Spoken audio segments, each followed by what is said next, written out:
Two humanitarian organizations here believe government assistance through VAT relief or subvention could make a huge difference in their work.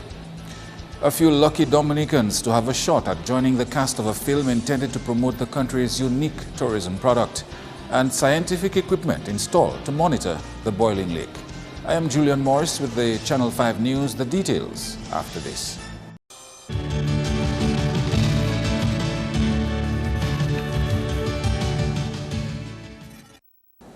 First up, Director General of the Dominica Red Cross Society, Kathleen Pinat-Byrne, is making a case for VAT exemption as the non-profit organization continues to pay tens of thousands of dollars on imported goods every year. Pinat-Byrne says the institution is plagued with financial challenges and VAT relief has not been forthcoming. It's on our wish list to eventually get VAT exemption because it would ease the financial burden on the society. We've made repeated requests for waiver of VAT payment, bearing in mind that a lot of our equipment that we use for first aid training, even for disaster response, has to be imported. And it makes it expensive when we have to import it, pay the freight, and then pay VAT on those totals.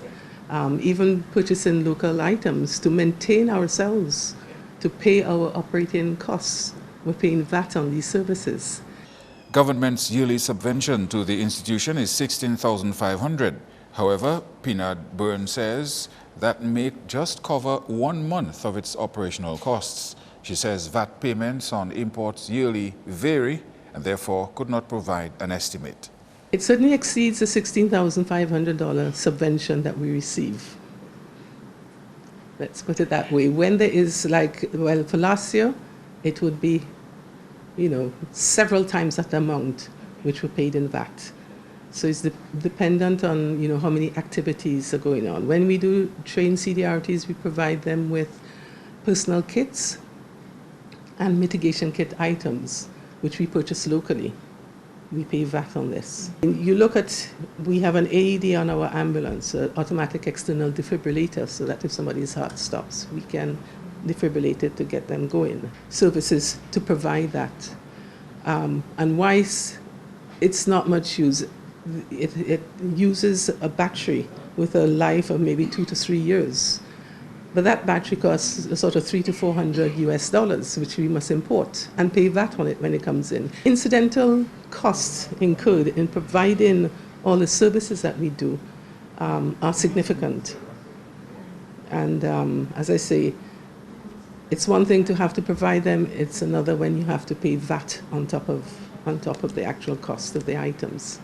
In other news, a volunteer social worker is confident that her non-governmental organization could receive a government subvention to strengthen her work in catering for less fortunate children.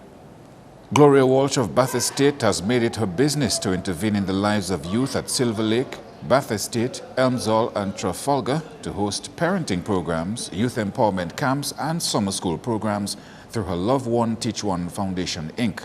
She's been doing it for over 20 years with the help of some donors, one of which is the Dominican criminologist Dr. Peter Saint-Jean, based in Chicago.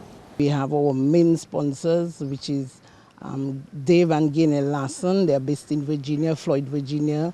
We also have Dr. Peter Saint-Jean group, who's also, trying their best with us, and a lot of other donors who will want to remain anonymous. What inspired you?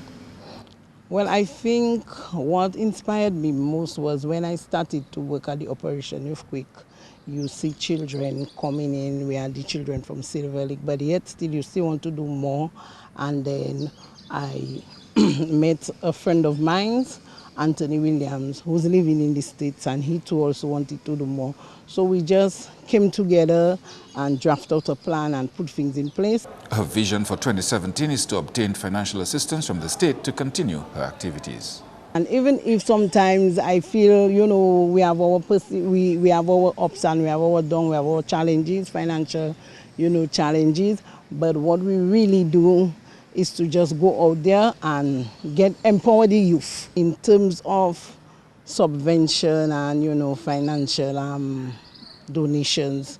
With the government, we have been working on that through trying to get our subvention. Hopefully, in the budget of 2017, we submitted a proposal. So hopefully, let's just see what happens when 2017 budget comes. Yeah, we have written to them and then we are just waiting for a response.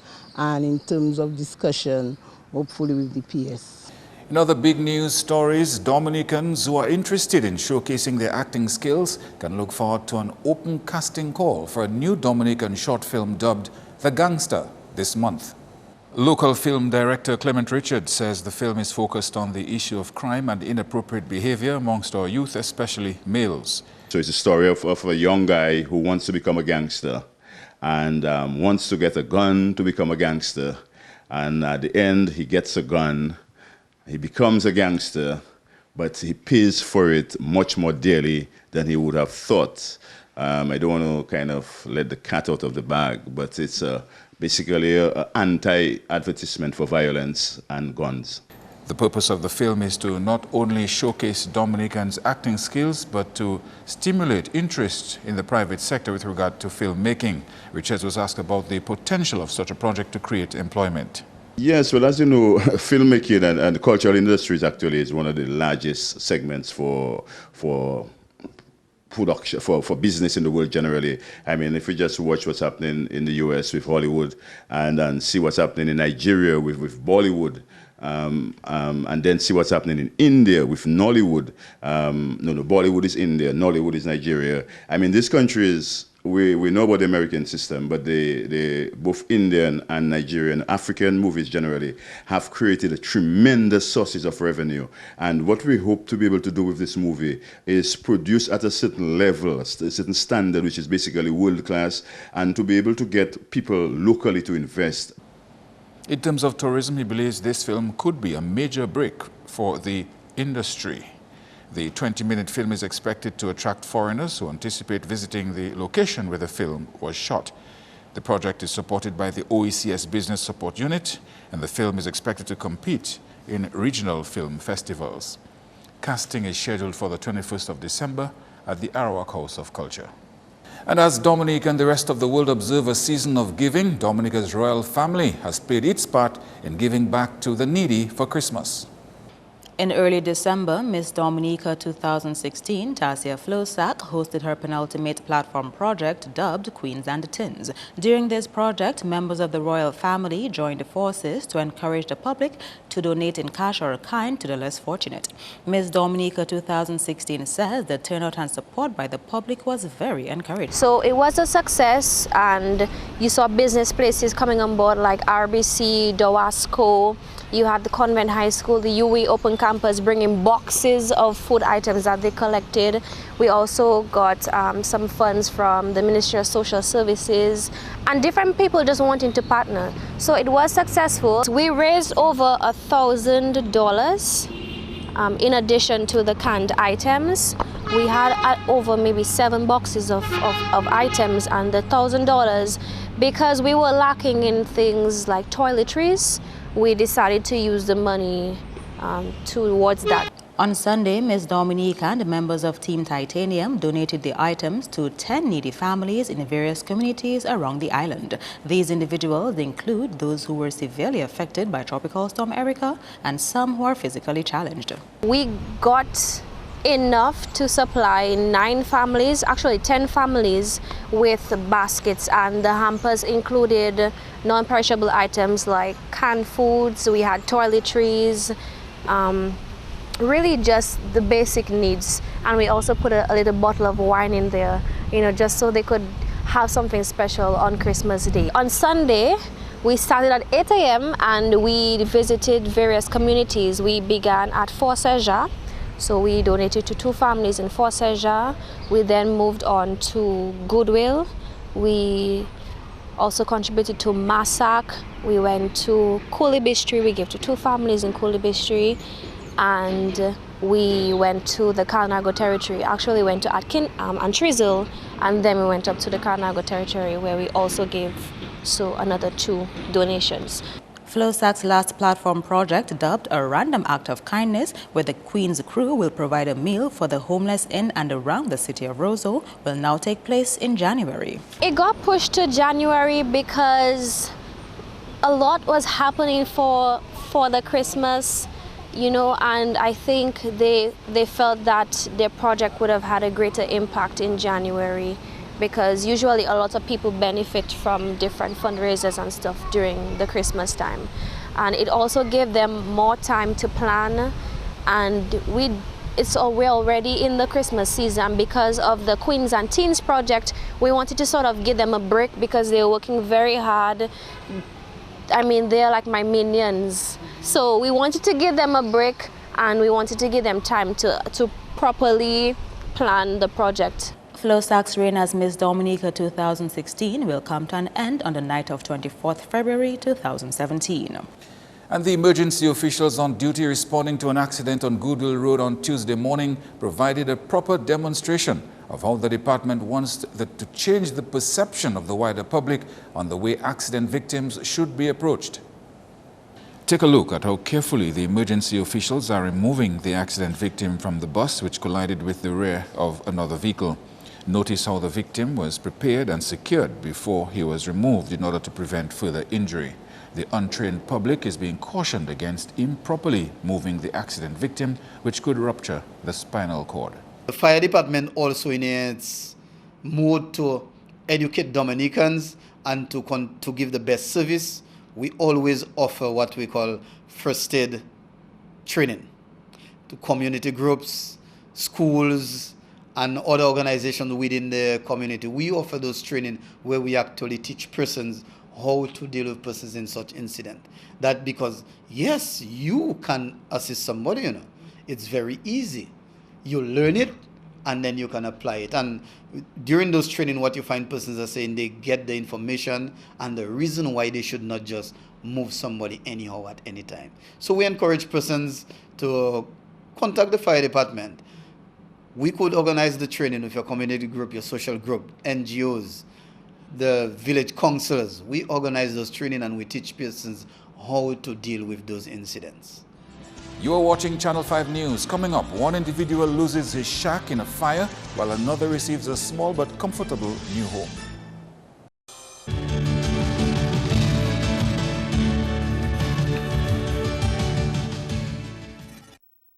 Thank you for staying with us. A time-lapse camera to monitor happenings at the boiling lake has been successfully installed. Andrea Louis has that story. During a recent visit to Dominica, volcanologist with the Montserrat Volcano Observatory, Dr. Adam Stinton, along with officials from the Office of Disaster Management and the Division of Forestry, visited the lake to install the equipment. Speaking to Channel 5 News, Dr. Stinton explained that the installation of this camera is very significant, as currently there is no other way to observe what occurs at the boiling lake. It's important because at the moment there's no regular visual record of the activity of the lake, and as has happened recently, sometimes the activity of the lake changes and causes, for instance, the lake to empty, and you may get small events that, sort of small explosive events that result in water being ejected from the lake. And we don't know how often these happen, but they don't seem to happen that very often. There's only a few known instances of this occurring. But by setting up this camera, we will get a much better record of, or a much better idea of the normal state of the activity at the lake, and also be able to monitor for changes in that activity. Dr. Stinton is assuring the public that in his absence, forestry and ODM officials will be able to check on the equipment and ensure it is operating as expected.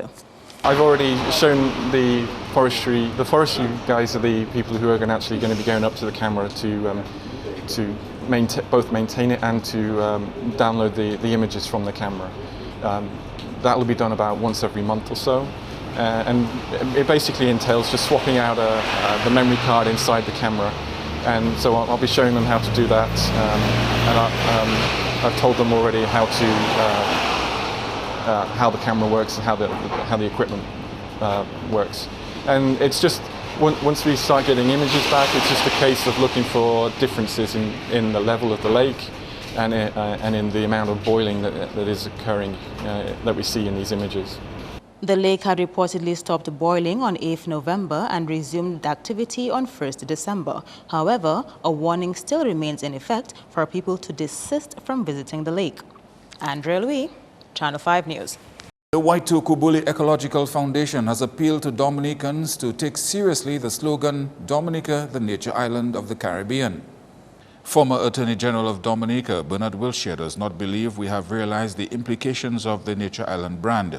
Wilshire spoke at a discussion to enhance local economic initiatives at the University of the West Indies on Tuesday. That slogan has never been, in my view, in our view, taken seriously enough. It was, in fact, I hope that quite a lot had come out of that because that characterized the country.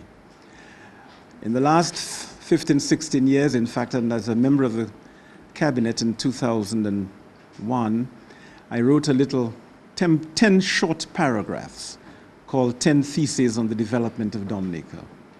And the thesis of these theses was that we should aim to make Dominica the nature island, certainly of the Caribbean, in truth, in reality, if not of the world. Co-founder of the International Transition Movement made a presentation on how this model might be used to strengthen the local economy. And it's my intention here to urge you to join this movement to create a fair, just, and ecologically sustainable transition on the planet. The transition movement, like I said, started in England just over 10 years ago. And it is now spread to over 50 countries worldwide. There are thousands of transition groups in those 50 countries, all working at a local level to create the sort of transition that they want to see in their place. He says he saw this initiative as a great networking opportunity to connect with other groups, organizations, and individuals which will work towards sustainability and community resilience.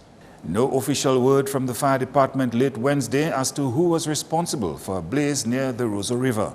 The fire department and law enforcement officials were on the scene looking into the fire, which lit up what looked like a shack nestled in an area near the Riverside apartments. Upon closer inspection, you might notice that the material used to build the shack could qualify as fire hazards. This is the kind of refuse usually used by the homeless in building their shelters. And talk about a welcome Christmas gift. Scottshead resident Joseph Gervier has finally escaped what he describes as harassment from his previous home. On Tuesday, Gervier was given the key to his refurbished home by Deputy Chairperson of the Scottshead Village Council, Conrad Caesar. The now refurbished home was originally built in 1988 by the past or former Village Council. It now includes a stove, bed and dressing table. With his new home, Gervier can now have a more enjoyable existence. That's news. Coming up, your sports highlights with Kenny Williams.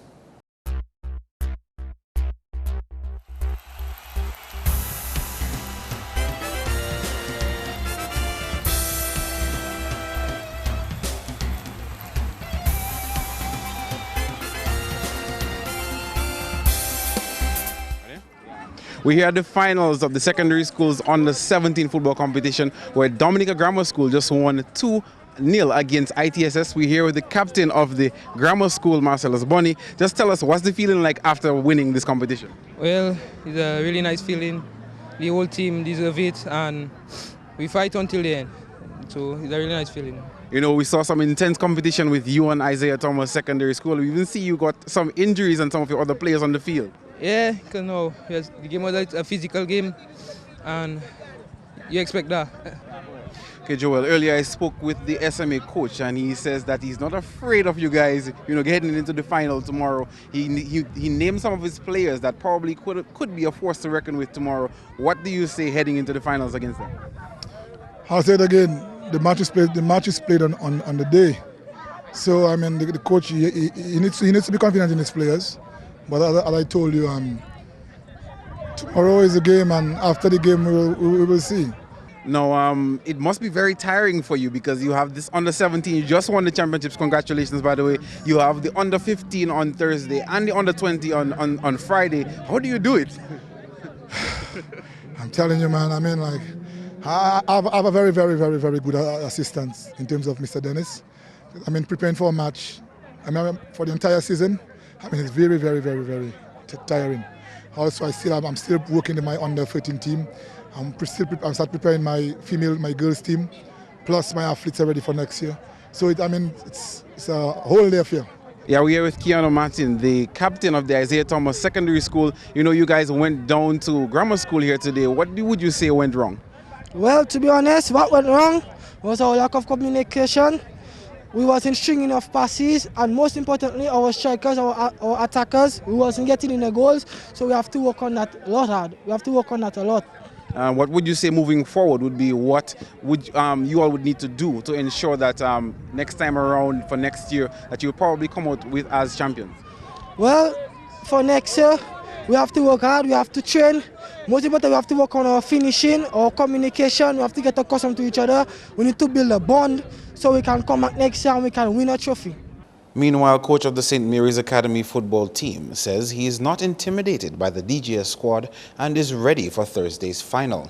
His comments as the Dominica Grammar School and SMA are booked for Thursday's under-15 final. Feeling basically we are very, very confident of our abilities of the game tomorrow. To be honest, we don't really look at grammar school as a threat because we have our game plan and we try our best to execute as much as we can throughout the game. Naturally, we have some good footballers. We have Mr. Teram Tuse on the left wing, very, very quick, skillful player, very smart. We have people like Majid Pelty, Odell Laville, Quinton Moise, Jamal Augustine, and you know, and the Philip brothers, Sherman Kima. Basically, we have a good complete team. We have people like Frankie Bellot, very talented, can kick with his both feet and so on. And our goalkeeper, Mr. Thomas, Sachin Thomas, very, very good. So our team is very complete. We know our positions and we are just ready for the game. Meantime, the Dominica Football Association has taken a decision to suspend the Flow Premier League with immediate effect pending payment of registration fees owed by clubs. The move follows an executive meeting on Monday. After 14 rounds of football, only Caribbean Cool Harlem United has honored their financial obligation to the DFA. Dominica's football governing body encourages clubs to honor their due obligation and have given them until Friday, December 16 to make payment. Failure to meet this deadline may cause the league to be suspended until further notice. Clubs in the Division 1 League are asked to take note since only 4 have made good on their payment so far. Meantime, action continues in the Division 1 League with 7 matches this week. On Thursday, Club Lubia will do battle with All Saints FC at the Poirier playing field, while at Portersville Savannah it will be a clash of the Boston Warner and East Central teams. The action passes over into Friday when Skerrit Northeast comes up against the Dublin FC at Benjamin's Park, while at Newtown it will be Trafalgar Football Club versus Malta Carib Bath Estate FC. These matches start at 6 p.m. On Saturday, Police Sports Club will take on ACS 711 Portersville Tarish United at Newtown Playing Field from 4 in the afternoon. Finally, in a doubleheader on Sunday at Portersville, Haitian Angels will come up against Boston Warner from 3 to be followed by Element Agency's LA Stars versus RC Doctors at 5 p.m. In Tuesday's games, Home Advantage favored Pierre Charles Secondary when they took down the Convent High 25-23 in the Sports Division Secondary Schools Under-20 netball competition. Natalie Roberts netted 13 times for PCSS, while Leslie Germain added 10. In a losing effort, Angelique Sorrendo scored 20 for CHS. PCSS won the Under-20 game by default since the Convent team was unable to field a squad by game time. The games continue on Thursday with 2 matches at the Dominica Grammar School grounds. In an Under-16 clash, the Dominica Grammar School and the Northeast Comprehensive will face off from 3, followed by Convent High School against Dominica Grammar School in the Under-20. That match is scheduled for 4 p.m. That's all the sporting highlights for now. I am Kenny Williams. Be sure to join us in the next one.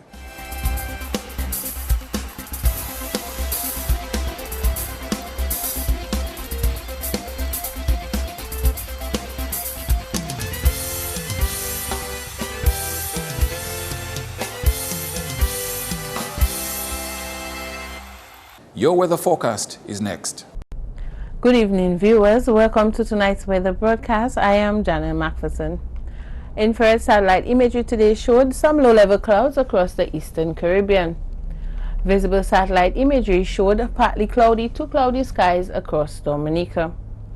Radar imagery indicated a few scattered showers, mainly across the central to northern portion of the region.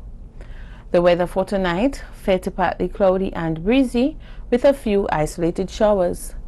Tomorrow, partly cloudy to cloudy and breezy, with some scattered showers. Seas tomorrow are expected to be moderate, waves peaking up to 8 feet. A small craft warning is in effect. All users of the sea are advised to exercise caution. Looking ahead for the next 3 days, partly cloudy to cloudy skies and some scattered showers are expected. An increase in wind speeds is expected by Saturday. Throughout the Caribbean tomorrow, thunderstorm activity expected across the southern portion of the region, while partly cloudy to cloudy skies and some scattered showers are expected across the central through northern portion of the islands. On the international cities forecast, generally fair weather conditions and some cool temperatures are expected in New York and Beijing, some showers in Caracas, and cloudy skies in London and Miami. Sunrise tomorrow at 6:24 a.m. and sunset at 5:38 p.m. For up-to-date weather information, please visit our website at weather.gov.dm or call the weather hotline at 447-5555. Thank you for viewing and have a good night.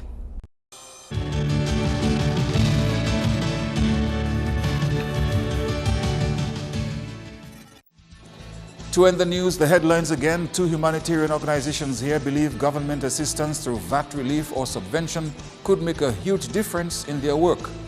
A few lucky Dominicans to have a shot at joining the cast of a film intended to promote the country's unique tourism product.